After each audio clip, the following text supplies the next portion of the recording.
Thanks, Bobby Conway, for coming on to Capturing Christianity. We're going to talk about how to get apologetics into the church, right? So let's just jump right in for those of you, for those of our audience who may not know who you are. Let's just do that first. Yeah. Take about 60 seconds, tell them who you are, what you do, and all that good stuff. Okay, well, first off, it's good to be with you again, Cameron. Glad to see you today, and I'm thankful for the opportunity to talk with you. Who I am, I'm just a guy that bumped into the gospel at the age of 19 years of age, and I fell in love with Jesus and wanted everybody to know about Christ, and got a call to ministry, got married.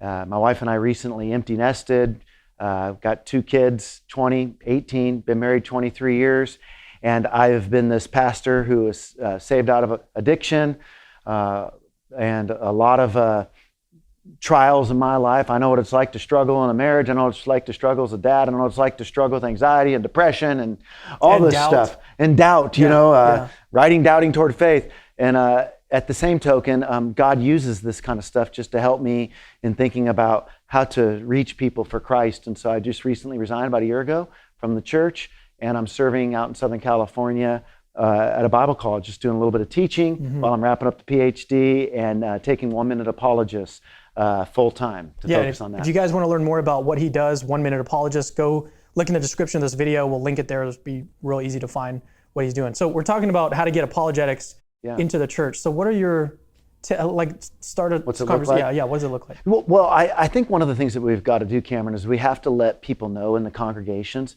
that apologetics is for everybody that's a believer. And I think sometimes what can happen is there's a disconnect in the church, because what happens is they tend to think of apologetics as something that they could never strive for unless they're a professor, unless they get their PhD. And so sometimes we got to get at the definition of something by talking about what it's not. Apologetics is not simply an intellectual endeavor. We can give an apologetic in the way that our life is displayed. Our life is an apologetic. We can give an apologetic through our actions, through social justice, where people can see, wow, I believe in the credibility of this through the way that they live. And then ultimately even a defense, apologia, that's what we're doing. So we want to give a defense of the gospel. So a head, heart, hands approach is, I think, really crucial. What happens at times... Well, tell me more about that, head, heart, hands. Head, heart, hands. By head, heart, and hands, what I'm trying to say is that sometimes churches will focus on one to the exclusion of the other. Head would be kind of like this intellectual idea, equipping people with doctrine, helping them understand the philosophical ramifications of some of the cultural views that they're up against. Heart would be more about equipping people in their character. And then hands would be your social justice. Sometimes churches migrate toward one of those silos. But the truth of the matter is we are to be integrated in our approach. We need to have a head, heart, hands. So James Sire, a little primer on humble apologetics. Humility. We need to have a humble heart as it goes for defending the faith. People will be they're not going to care what we say if we're coming off arrogant and if we're coming off condescending. So I think that when we're pastoring, if we're not touching the head, the heart, and hands, we're just a parachurch. We're social justice, or we might be a character formation center, or we might be into academics. But the pastor's job is to equip their flock to be able to display all of that.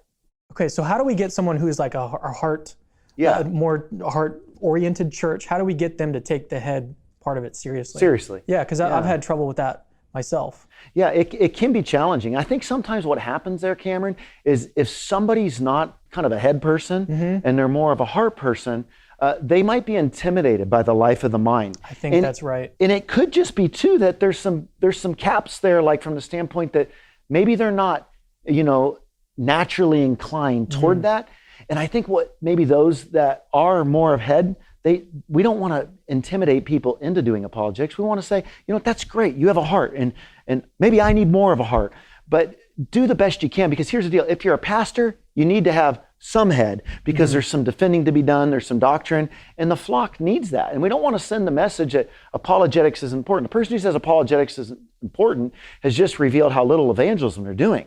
Get out and start doing evangelism, and people got questions. And that's all we're saying, is we want people to have answers to the questions. Yeah, so what would a conversation look like between you, say that you weren't a pastor, or you're not a pastor, and you were going to go to your pastor and try to convince them to get more involved in apologetics, maybe start like an apologetics class at your church.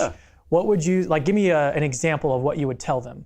Well, one thing is oftentimes a lead pastor is more of a generalist, and he's trying— A generalist? A generalist. So he oversees the whole, right? And so there's a vision of the whole, and you have a bunch of people with silo passions that are your specialists, and everybody who has their silo passion thinks that the lead pastor needs to be as passionate about their silo passion as they are. But the truth of the matter is that's not his job. As it's been said before, you know, a lead pastor is kind of like an air traffic controlman, and the planes in the air represent all these different ideas that people have. And his job is to say when those planes land and in what order. So people leave churches because they get frustrated. Oh, the pastor's not excited about this or not excited about that. It's not that he might not be excited about it, but he's trying to lead a whole. When do I drop this plane on the runway? When does this come into play? And so by being a visionary, people need to be gracious. But here's what I'd be asking. Do you value apologetics? And if he says no, then I would want to ask the question, well, why not? What do you think apologetics means? Because if he began to give that explanation, what he thinks it means, we're probably going to find out that he thinks apologetics is just a mind endeavor, or it's being arrogant, or it's being overly black and white. And then we can say, no, that's not what I mean by that. Maybe they think it's against faith, like. Absolutely. Right? Yeah, exactly. Yeah. Maybe presuppositionalism right there now, right? Maybe it's against faith. So I think that if he's for it, then we can talk about, well, what's your vision for it? Or can I help you with that? Yeah. So how would you, so if they do answer negatively, how do you combat?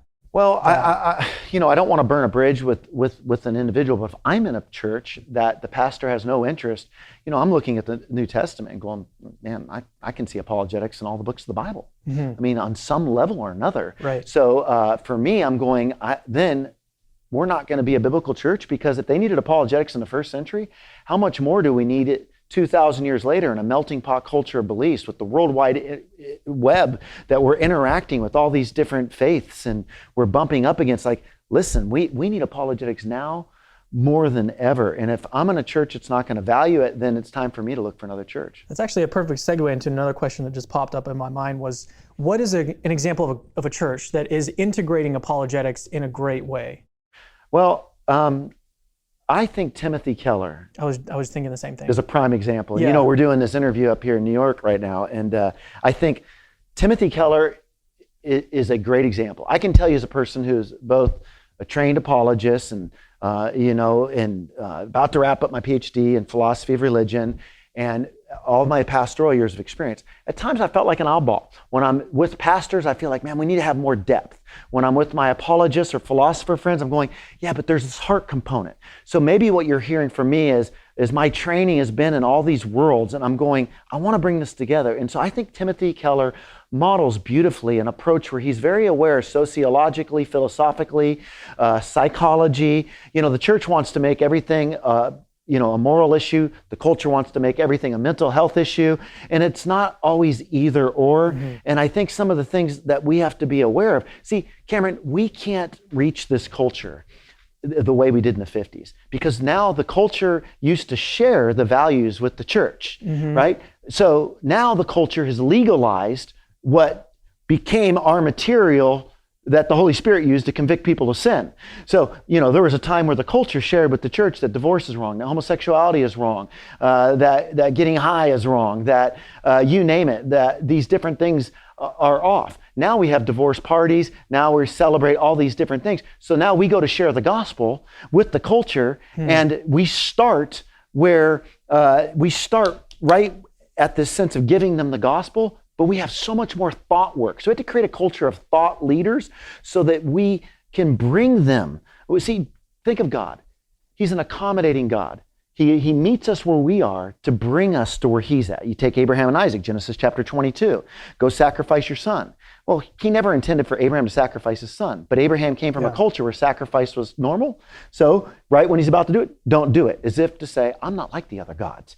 And so what he was doing is he was bringing them to where he was, but he met them where they were. And we have to go out like God meeting the culture where they are, not jumping out and immediately giving a defense, but doing a little concessional apologetics. I can't imagine what it would be like to have same-sex attraction.